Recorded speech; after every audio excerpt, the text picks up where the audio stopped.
MIT technology review Pakistan کے news studio میں خوش آمدید۔ میں ہوں آپ کا میزبان GM شاہ۔ نیوز راؤنڈ اپ کا آغاز کرتے ہیں۔ بلیٹن کے آغاز میں آپ کو بتاتے ہیں کہ پنجاب انفارمیشن ٹیکنالوجی بورڈ کے پروجیکٹ پلان 9 نے ٹیلینور ویلوسٹی اور DIY گیکس کے اشتراک سے پاکستان کے پہلے IoT ہیکاتھون کی تقریب کا انعقاد کیا، جہاں انوویٹرز، سٹارٹ اپس اور ماہرین کی بڑی تعداد نے شرکت کی۔ اس تقریب کا مقصد ڈیولپرز کو ایک ایسا پلیٹ فارم فراہم کرنا تھا جہاں وہ روزمرہ کے مسائل کو جدید طریقوں کی مدد سے حل کر سکیں۔ اور اب آپ کو بتاتے ہیں کہ معروف کمپنی ایپل اپنے موبائل فونز کو ٹچ لیس ٹیکنالوجی سے لیس کرے گا۔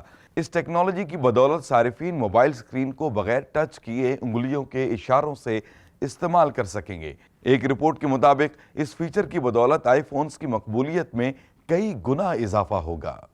اور اب بلیٹن کے آخر میں آپ کو بتاتے ہیں کہ ماہرین نے مکھیوں کی حرکت نوٹ کرنے کے لیے ایک جدید سسٹم تیار کیا ہے۔